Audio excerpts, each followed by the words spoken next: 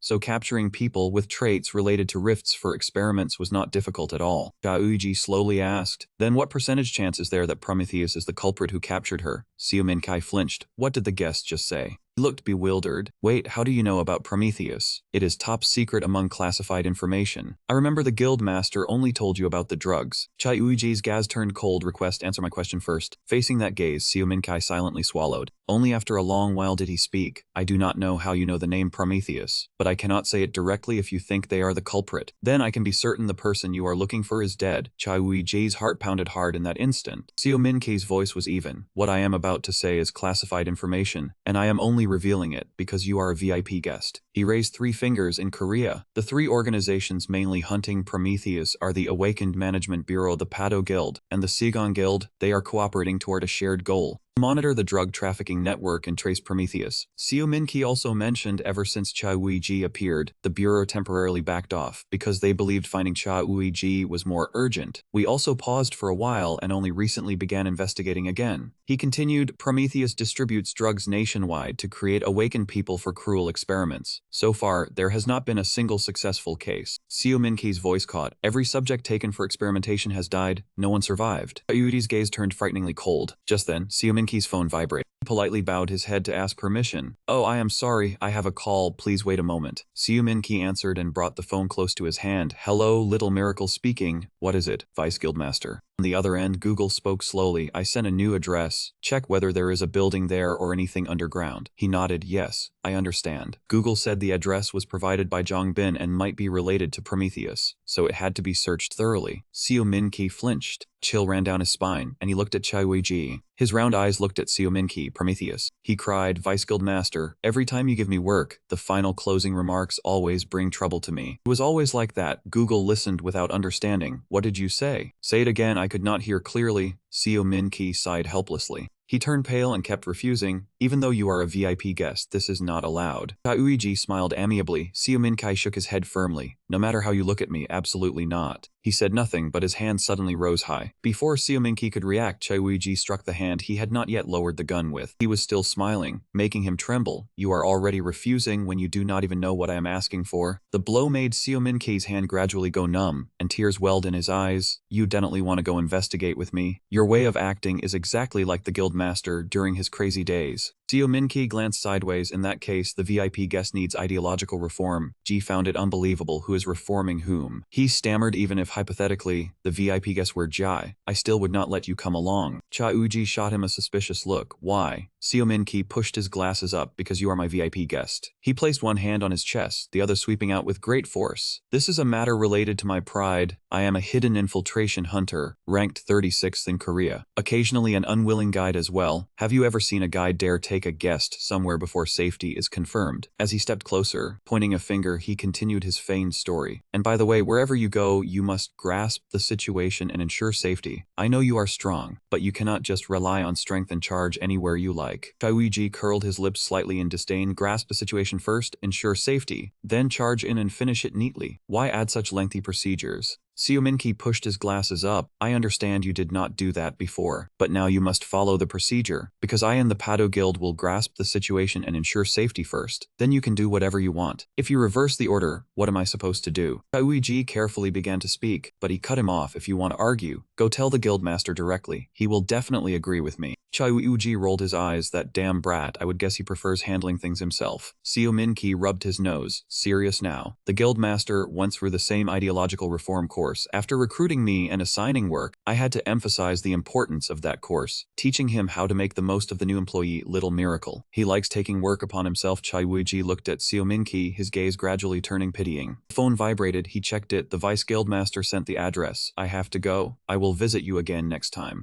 As he was about to leave, Chauiji hurriedly stopped him. Wait a moment. He stopped. Yes. Is there anything else? He carefully instructed him. Once you finish investigating, gather all the information on Prometheus, addresses and so on, and send it to me. Xiuminki sighed. I have to keep it secret from the guildmaster, right? Bin smiled and nodded lightly. With nothing else left, Xiuminki quickly left. Yes, I will see you again later. Silence returned to the small shop and Chauiji's back suddenly looked heavy. He held his head, his thoughts sinking. Though he knew it was meaningless to keep tracing someone who was already dead, he did not want to stop because of that child. The night the green lighter flared to life. Outside, crowds bustled noisily back and forth. In contrast, Chauiji sat alone on the stairs, his face covered by a mask, darkness enveloping him, only the lighter's glow shining upward. A hunter appeared beside him. I found you, sir. He turned indifferently. Is there an order calling for me? He nodded. Yes, that is right. Chauiji said casually, tell them I will be there soon. The hunter fumbled. This matter is extremely urgent, sir. You told me to go immediately for 10 days. He said coldly. Who said that? He stammered. It was Hunter Zong. Chauiji sighed, stood up, held the railing and walked down step by step. Chauiji said coldly, thank you for delivering the message. Go back to your work. The very moment he brushed past the hunter frowned and raised a hand to cover his mouth. Even after walking some distance, Chauiji still heard the hunter's fearful voice, the smell of blood. He quietly pretended not to notice. 3 years had passed since I was worshipped as a hero after awakening. Chauiji's back looked lonely and weary. Thinking back, I was utterly exhausted then. Chauiji walked down the corridor, and a familiar voice rang out, making him turn his head unconsciously. Chauiji. Across from him, a middle-aged woman stood there, spreading her arms, the corners of her lips curved in a bright smile, introducing herself. Chauiji rushed over, his voice brimming with joy. Why was Chauiji here? Then he remembered something and froze. No, if I get too close, she'll smell the blood. Seeing Chauiji's sincerity, his aunt didn't hesitate, stepping forward to embrace him tightly. He patted Chauiji's shoulder to comfort him. I knew no one was around, so I called your name. You worry too much. You've grown so much just in a short time. I think you might even be taller now, right? He awkwardly replied. Yes, a little. His aunt pretended to scold affectionately. I'm so glad to see you again. You've grown fast. But you've been so busy lately. He shyly admitted. Yes, ever since you moved to the Incheon branch, we've seen each other less. He suddenly remembered and asked, Aunt, did you come to the headquarters for something? She laughed. Seokjong called, so I dropped by for a bit. She said she had something to tell me. But immediately her expression fell with worry. You aren't hurt anywhere, are you? Sleeping well, eating enough. I read in the news you've been running all over the country lately. Behind the mask, Chauiji smiled slightly, his voice softening. I'm fine. He gently stroked his cheek, then sighed. Really, making a child work should have limits. He's just turned 20. At this, his aunt clicked her tongue. Maybe I should talk to the boss about transferring you back to headquarters. Leaving you alone here worries me so much. He quickly reassured her, stay in Incheon, it must be much more comfortable there. I'm truly fine. As he finished speaking, his watch vibrated. Chai looked at the notification and excused himself. Sorry, aunt, I'd like to talk more, but I have to go now. She frowned slightly. Where are you off to this time? He answered, Namyangwa, not too far. His aunt looked at Chai with anxious eyes, lips moving as if wanting to say more,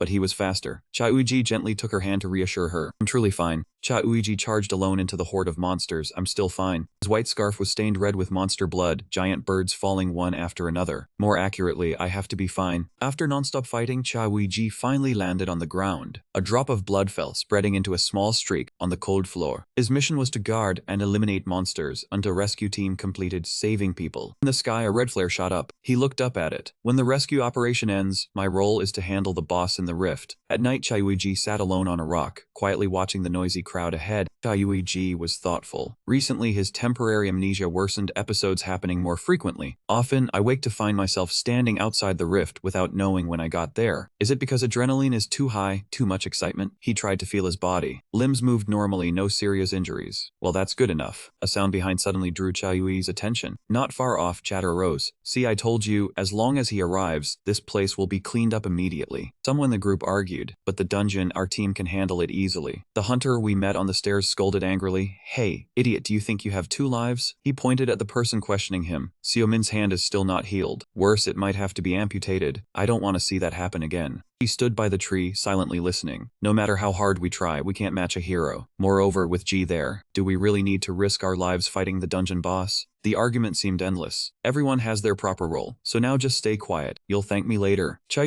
didn't stay there, turning away. Looking at the dry leaves at his feet, he thought. After awakening, my senses developed dramatically. Not sure if it's a blessing or a curse. As a result, sometimes I hear things I'd rather not. Saving people is obviously something I must do. I've never hesitated or wanted to retreat, but he removed his mask, exhausted, looking up at the sky. Facing situations where my heart and actions are taken for granted, fatigue gradually rises, engulfing my mind. It's unavoidable. His watch vibrated again. He briefly mocked himself. Nothing in this world is truly guaranteed. In the quiet night, Chai stood alone on the stairs, quietly reflecting on his life. In that silent moment, countless thoughts swirled in his head. Nothing in this world is guaranteed. So why must I always bear the burden? Suddenly, Chai lightly slapped his own face as if to shake off those thoughts. After regaining composure, he lowered his hands and sighed heavily. Chai silently looked at the deep sky, thinking honestly about this. I may never get used to it in my life. He was about to put on his mask when a sound echoed from below. Chai immediately leaned to look down, seeing him standing on the lower floor. Bin. Hearing someone call, he flinched. Seeing him clearly, Min tried to stay calm. So it's you. I didn't hear anything, so I didn't know you were up there. Sorry to bother you. Chai was curious about his appearance. What are you doing here? Bin smiled, eyes squinting, pressing a burnt cigarette tip into a small box. I had some free time, so I took the chance to rest. Hearing this, he asked further, why not rest inside comfortably instead of coming out here? He lowered his head, stammering, well, because that place is, Bin didn't want to say much, cheerfully giving a convincing reason. Others also need rest, so I gave the room to those who need it more. Chai sympathized with his situation. Must be inconvenient. Bin just smiled. He leaned on the railing, resting his head on his hands, thinking. If I remember correctly, it's been 3 years since the rift appeared. I handle dungeons and rifts. Bin isn't much better. He handles cases involving awakened criminals, traveling across the country. Chai knew all the danger spots across Korea. On the surface, the country seems stable, but the monsters, dungeons, and rifts still far exceed the available hunters. Remembering chaotic street battles, he knew crimes involving awakened criminals were increasing. Thus, the management bureau is almost always seriously understaffed. The pure white chrysanthemums have been stained with fresh blood. In his eyes, Bin is calm and capable. Most first-generation awakeneds died fighting monsters, or if lucky, survived but lost combat ability. So, without exaggeration, across the country, hunters capable of apprehending awakened criminals are almost limited to Bin. At this moment, he stepped onto the floor where Chai was. You just got back from showering, right? He replied casually. There's a lot of blood on me. If I stay like this, I won't be able to get on the helicopter later. Bin approached, offering his cigarette pack. Are you leaving again? Where to this time? Want to smoke? Chai politely declined. Thanks, but I don't smoke. I heard a rift appeared in Mangwon. I'm waiting for the mission briefing. Hearing him speak work immediately, Bin was worried. You've worked too hard, should have rested a bit first. Chai replied calmly. Due to lack of personnel, I have no choice. And you, not going anywhere today? He grinned mischievously, pointing to his earphones. Not for now. My interrogation schedule is full today, but if summoned, I'd still have to go. Suddenly, Cha Yuiji's device vibrated, startling even Zhang Bin. His face turned pale, voice panicked. My mouth is so unlucky, sorry. Cha Yuiji waved to reassure it's fine. Seems the helicopter has arrived, I'll go first, you take a rest. Zhang Bin wanted to stop him. Wait, sir. But a subordinate ran up to call him Hunter Zhang Bin. He immediately reported urgently. The captured hunters are causing chaos. Cha Yuiji sighed helplessly. Now we're both busy. Finishing, he turned and waved goodbye, leaving. Soon after, a helicopter landed on a building rooftop. At the Mangwan Rift site, as soon as Cha Yuiji stepped down, someone ran to meet him. Sir Cha Yuiji, you've arrived. He quickly approached. Now I'll report the rift situation here. Cha Yuiji just wanted the current status. I've read the sections in your previous briefings. I know this is an absorption-type rift, having swallowed nearly all surrounding buildings. Just tell me the current situation. He immediately reported the situation. Yes, earlier we sent the rescue team into the crack, but inside it was engulfed in poison. They had to retreat immediately. The situation is very serious. Cha Yuiji could not believe it. Poisonous. He quickly stepped aside. Yes, it is indeed poisonous. Everyone encountered it as soon as they entered the water. Please take this way, sir. After a while, the two reached the temporary medical tent. Everyone's steps were hurried. Cha Yuiji lifted the egg-pattern curtain in a tent still illuminated. Seeing the scene inside, he froze. Inside the tent, many were poisoned, their bodies twisted. Some writhed in pain, trembling as they crawled on the ground. Groans from the poison echoed endlessly. The staff buzzed at his sight. It's Cha Yuiji. With him here we are saved. Cha Yuiji realized the situation was worse than expected. He felt helpless at everyone's poisoning. We thought no one would survive in there. This kind of poison even hunters can't resist. You should focus on handling the crack boss immediately. He took out a box of medicine. Please take this backup antidote. Not the strongest type, but Cha Yuiji remained silent. Still held 2 vials, I'll take these, the rest can be for others. When Cha Yuiji shook the vial, it emitted a gentle glow. But I must deal with the crack immediately. He turned and walked away, removing his scarf. Please take care of the other hunters. Cha Yuiji did not hesitate to enter the pitch-black crack. He regretted. If I had known, I would have taken all the medicine earlier. Cha Yuiji advanced over the dry ground. Survival inside the crack was unlikely. At this moment, he realized the severity. Normal poison could be resisted by the body, but with poison everywhere like this, it's uncertain. The heavy air pressed down. Each breath weighed Cha Yuiji further, likely from gas from the swamp. He drew his weapon, could not delay any longer, had to defeat the crack boss and escape as fast as possible. Suddenly, the sound of a heartbeat echoed to Taiji. He reacted, turning to check. Where was that heartbeat from? Cha Yuiji gripped his spear tightly, stepping cautiously. But he knew he could not hesitate. He rushed forward. Cha Yuiji sensed someone still alive amid the poison and heartbeat. He knelt on the rough rocky ground, digging through the rubble beneath him. Cha Yuiji kept moving large stones. Now was not the time for this. Had to deal with the crack boss. Remembering the pain of seeing comrades breathe in his hands before, even if saved, this strong poison made survival difficult. But why risk seeing someone die again? He lifted the stone, light shining down. A poison-covered hand reached out weakly. Help me. He stretched toward hope with all his might. Please save me. Seeing someone alive, Cha Yuiji's heart skipped a beat. He grabbed the hand. It's okay. I sincerely hope the lie I repeated. Cha Yuiji held him gently, comforting. You'll be fine at least this time. Some time passed, but life had not changed much. Cha Yuiji strode down the clean corridor. He did not understand why he rushed into brutal, bloody battles. Instead of saving people, I focused on killing dungeon bosses, handling the crack boss as fast as possible. Notifications appeared continuously, summoning, requesting reinforcements, repeating endlessly. In the seemingly endless days, only killing a new task was added to the list. Now Cha Yuiji entered the brightly lit hospital, lightly touching the transparent glass. From outside, Cha Yuiji saw the person lying quietly on the hospital bed. The person he saved from the water that day was wrapped entirely in white bandages, only the machinery glowed yellow. A female doctor carrying a large box saw Cha Yuiji, smiling and greeting. It's been a while since your visit. She happily opened the box, busy as always. Yet you came, thank you very much. You placed the poison container? Hello doctor, is it enough? She quickly placed the box aside. Enough, earlier there was some left. Cha Yuiji asked about the progress of antidote research. She was satisfied. Yes, still progressing well. Seeing him outside the ward, she understood it was not just to deliver poison. Are you visiting the boy today? He agreed, of course. The female doctor reported the situation. The boy's condition improved thanks to you. The antidote is taking effect. In the room, he still lay in recovery. We prioritize detoxification. Must complete before proceeding with further treatment. The doctor reminded, the boy's condition is stable. You can visit directly. Last time you only watched through the glass. Even so, Cha Yuiji hesitated. Can I really enter? She urged. Of course, thanks to you this medicine could be developed.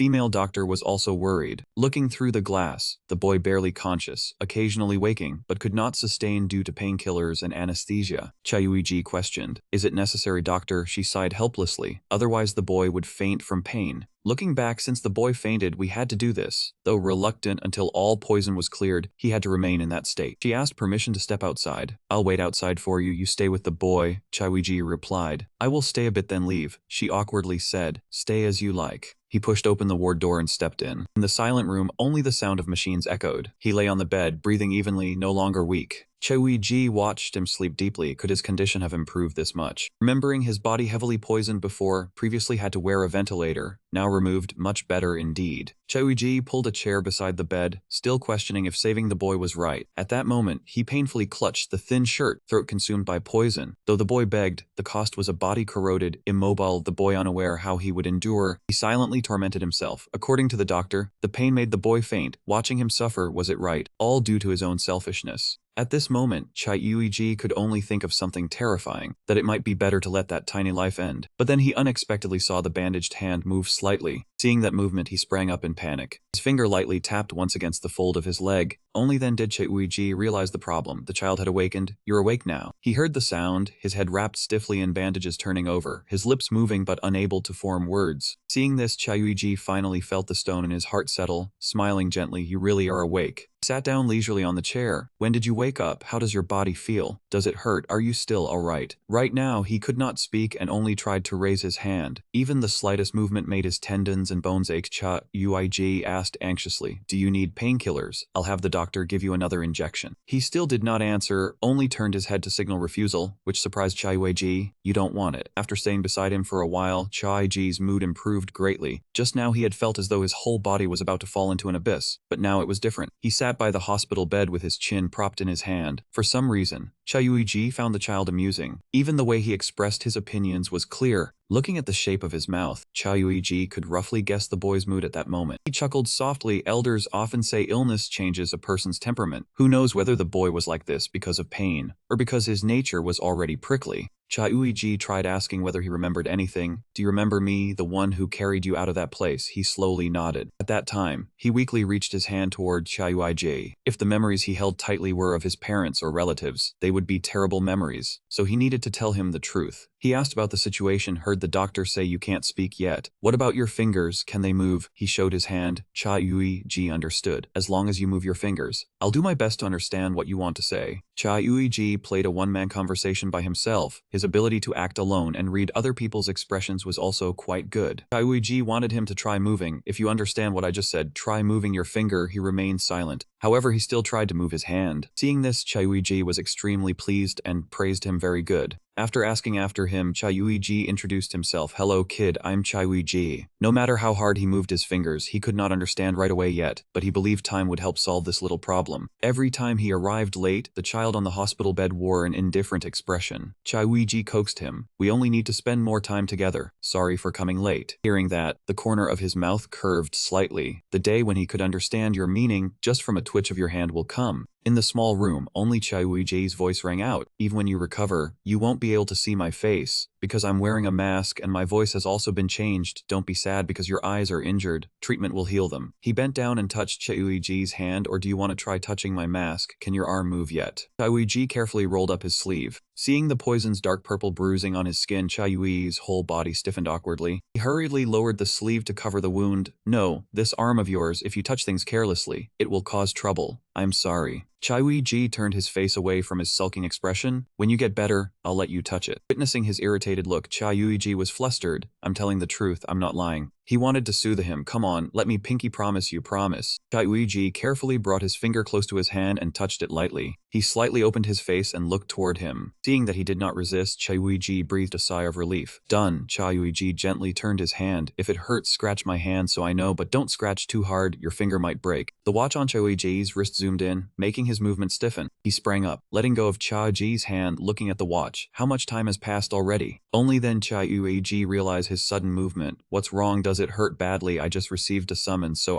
He awkwardly held Chayuiji's hand. I have urgent business now. I'll call the doctor over to check on you. Even though he pouted in dissatisfaction, Chai was still forced to leave. I'll come visit again another day. He helplessly tried to reassure him. I'll try to visit you often, but I'm not sure whether I come frequently. He still pouted angrily, making Chai inwardly scold himself. Really? Why say that? Should have just brushed it off vaguely. Chai explained anxiously. I'm sorry, wait a little, I'll come back as quickly as I can. Alright. He silently opened his deep eyes and looked at Chai.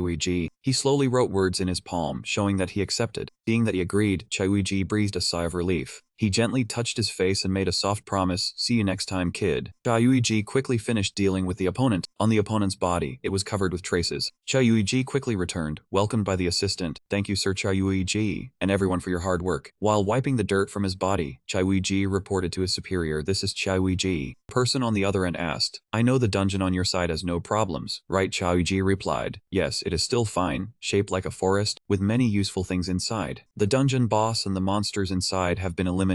Director, what do you think about forming an investigation and research team and sending them in? That opinion can be considered. Words from the other side made him pause. Have you had something happy happen lately? Seeing that he did not answer, the other person continued, it's nothing, I just feel you seem happy these days. Chai was flustered. Would the director really ask about things like this? Seokjung stammered, I was only asking, not blaming you. Perhaps I said something unnecessary. Just pretend you didn't hear it. It's all right. Thank you for your concern, Director. I'm free today. Take the chance to rest a bit, yes. Chai scratched his head, knowing he was a little different from before. But was it to the point that even the director had to ask? Someone handed him a towel. He thanked them. Thank you for waiting for me. Now hurry home. Are you not returning to the management bureau with us, sir? I have somewhere else I need to go. He bowed and answered, I understand. You have worked very hard, sir. Chai quickly turned away, changing into a set of clothes. Then he hurriedly left the previous spot. He paid no attention and ran along the hospital corridor. He swiped his card, and the machine beeped lightly, opening the room where a boy wrapped in bandages was waiting. Chai was eager. I'm here at last. The boy saw him and smiled happily. He approached to rub the boy's face. What are you doing? The boy responded by raising one hand. Chai sat down and asked, you've been waiting for me, right? Missing me a lot, aren't you? The boy pouted, showing a sulky expression. It made Chai worried. He soothed, I'm sorry, I planned to come early too, but many sudden matters arose, partly because the number of rifts recently had increased. Chai looked around the room, making the boy curious. He probed, that camera over there doesn't record voices, right? Recently, the number of rifts quietly increased, and even hunters on site found it hard to notice. But nothing is certain yet. It's best not to speak hastily, must discuss with Jongbin first. While thinking, he noticed the boy staring intently at him. Chai cheerfully, I've missed you a lot too. But the boy's hand gripped tighter, and quickly released. Chai took the boy's hand. He stroked the boy's hand, the breathing and heartbeat now louder than any machine. Compared to lying still as if dying, the boy could now sit up. Boy still needed doctors and medical equipment, but his condition was improving day by day. He was delighted. Seeing the boy sit by himself, he would surely walk on his own in the future. Who knows, one day the boy might step off the bed and walk independently. He believed the day the boy left the hospital room would come soon. Perhaps the boy could even speak again. Since becoming a hunter, D struggled daily to survive, and now began imagining a future he had never considered before. Not a future of absolute peace, but a future more personal. Chai asked the boy, have you ever been to the sea? The boy pouted. Chai explained, I'm not teasing, just thinking, when you recover, should we go? He spoke of Gangneung, the coastal city famous in Korea with beautiful beaches and sea monsters. He had hunted there. The sea is beautiful. Once you're healed, we'll go together. If you like, blink to signal me. Boy obeyed, blinking once. The boy's eyes looked straight at Chai He cheerfully, alright, a boy must keep his word. Even if later you don't want to go, I will pull you along. The boy even knows how to prolong the fun. Hearing that, the boy smiled brightly. In life, a question always arose, what is the origin of the watermarks? Which dungeons connect where? Where do the monsters come from? What is the system that chooses people and grants power? Seeking answers to those questions, D lived chaotically, unsure of right and wrong. But amid the changes, Chai always awaited D. This was the place D had to return. Watching the boy sleep, he wondered strangely, the boy seems like a guide, showing him what arises when loneliness meets loneliness. They became the most cherished existences in each other's hearts, irreplaceable. Chai said to the sleeping boy, you are my greatest achievement. As he spoke, he stroked the boy's face. Moments later, Chai went outside. Mr. Chai has gone out, the doctor spoke. He seriously wanted to discuss. I waited, because it concerns the antidote and the boy's condition, right? The clock struck, he replied flustered, wait a moment for me. Jongbin messaged Chai tonight if you have time, please inform me. Reading the message, he felt uneasy. Jongbin wants to see him, but it's also good, wanting to discuss the rifts. Chai turned to her, I only have a little time left, doctor, please be brief. safe. Azan understood, go straight to the point. She reported details on Jojun, recovery smooth, periodic injections, antidote nearly finished. Once detox is complete, they will study restoring the boy's body. He asked the doctor if the boy could walk. She replied uncertainly, I think it's possible, but the eyes and vocal cords were damaged, so not sure, but we'll try best. Azan wondered how Cha Uiji addressed him, but the day Cha Uiji planned to call the boy endlessly, he awkwardly replied yes. She explained because the boy's name is unknown, he cannot write or speak yet, finding family nearly impossible. But the person who brought him back is Chayuiji, so she thought Sir would name the boy. He found it puzzling. The doctor asked me to name him. Zun answered naturally, yes, I think the boy would like it too. But Chayuiji was embarrassed and could not say a word. After a moment he hesitantly said, I think it's unnecessary since the boy already has a name. Then the boy will say his own name. She wasn't as optimistic as when she imagined the worst case. But what if he can't? He replied in surprise, yes. Knowing he couldn't hide the truth, Azon stammered, I mean nothing else, since I'm not sure if the boy's vocal cords will recover and I can't rule out the possibility that he forgot how to write due to shock. After hearing this, Chayuiji turned to Jojun with a heavy heart and remained silent. Meanwhile, he was still sound asleep. The second cord shrugged and asked, then I'll give the boy a name myself. Scene shifts to that evening at the police station. Azan's voice echoed Uiji's mind. Not sure if the boy's vocal cords will recover. Cannot rule out that he forgot how to write due to shock. He worried and thought the doctor was right. The boy surviving until now was a miracle. Even with a lifetime of treatment, the chances of recovering his vocal cords were still low. His eyes might lose sight permanently. If he could say his name, it would be good. If not, better prepare a few backup names. Jongbin stepped forward and loudly greeted. Have you been waiting long? He replied softly. You've arrived. Arriving late, he bowed apologetically to Chayueji. I set the appointment but came late, but he didn't blame him. It's okay. You look like you just caught a criminal. What's the case this time? Jongbin reported. Yasus pursued a pseudo-awakened system threatening civilians. Minutes later, he clapped to signal sitting down, then asked the purpose of the meeting. Why did you want to see me today? Understanding Jin's meaning, he replied awkwardly. Yes. Jongbin sat beside him and got to the point. Has Chayuiji received the report? Aware of the crack that appeared on the T-coast, Thang replied. I saw it in the level 5 crack list. Thought Incheon could handle it. Before Chayuiji finished, he interrupted. It should be so. But because of the sea leak, they sent skilled hunters in. No news since. He looked incredulous, asked since when. Jiang quick reported, 18 days ago. On day 14, Incheon deployed additional personnel, but they lost contact. Hearing the report, Chayuiji analyzed silently. A level 5 leak with a sufficient team could be solved in a week even if accidents occurred. Cases extending beyond a week are rare. Now it's 18 days. Something must be unusual about Incheon's crack. Chayuiji didn't forget. Asked Jongbin, hasn't Hunter Park Hee-jong entered the crack yet? He confirmed, correct. After all, the Northern Hunter manages Incheon branch, but if this pace continues, not only the Northern Hunter, Jongbin cut him off. I understand. Thank you for the update. It allowed me to prepare a few things in advance. Feeling the mission incomplete, Jongbin sadly accepted blame. I apologize. Chayuiji corrected. Don't sulk if you have time. Think of a name for me. He asked blankly. What name? Chayuiji whispered. That boy's name. Jongbin brightened. Is Chayuiji planning to have a child? No, Chayuiji is still young to think about early childbirth. Hearing this, he was shocked. Seeing he didn't reply, continued. Lately, there's been talk of Chayuiji visiting somewhere constantly. Chayuiji embarrassedly stopped Jongbin. What are you saying? He didn't stop, intending to inform Hunter Park Hee-jeong. Chayuiji had to intervene. Scene shifts. He went to the bureau chief's office, thinking life remained the same. Short happy days. Misfortune strikes suddenly. Sighed deeply. Next, he knocked on the snail car room. No response, so he opened the door and stepped in. She saw him and said, You're back. Come in and sit. Chayuiji sat in the chair, quickly flipping through the documents. His gaze stopped at the level A hunter of Incheon branch, Park Hee-jeong, 45 years old, missing. Unconsciously, Chayuiji clenched the paper, saying, Finally entered in, huh? I understand it was inevitable, the crack near Incheon branch, naturally so. Seok-jong agreed. He threw the documents down, said the headquarters had already deployed more personnel. The snail car softly said, I heard that too. Chayuiji added important information, but no one returned. She also knew, replied, Yes, I know. A second later, he asked her, Is the bureau chief okay? Seok-jong probed, Are you testing me? Chayuiji admitted seriously, Yes. She removed her glasses, massaging her head in distress. At this moment, he also bowed his head, full of thoughts. The 4 words missing flashed in his mind again. Chayuiji exclaimed, Why must the bureau chief be like this? A direct order would suffice. I have no one else to entrust. You are the last barrier, so you must enter the crack and die there, leaving Seok-jong unsure how to respond. Chayuiji looked at her, waiting for a reasonable explanation. Unable to wait, he looked at the documents again, thinking, I should have met that first. If only he could chat with Aunt as usual, seeing her seal on the photo. I could have. Since when did everything go off schedule? Words once spoken cannot be taken back. Scene shifts. Chayuiji quickly went to the hospital to visit Sojun. Standing before the intensive care room door, hesitating, should he tell the boy he will enter the crack? Entering the crack crack was routine, nothing new, probably wouldn't take long to return. First rescue everyone, then fight the crack boss. Everything ends as usual. If something happens inside the crack, one could lose their life. Thinking this, Chayuiji heard rustling from inside, eyes widening. He quickly opened the door, saw him trembling awake. Chayuiji panicked. "Hey kid, why are you sitting up?" Jun didn't reply, yanking hard on the water cord in his hand. He rushed over, shouting anxiously, "Why did you suddenly?" The next cord he bent down, crying loudly. Minutes later, Jun suddenly wrapped Chayuiji's sleeve tightly. To comfort him, he held Jun in his arms. At this moment, Chayuiji felt Jojun's heartbeat pounding strongly. In the end, he couldn't bear to let go, holding him longer.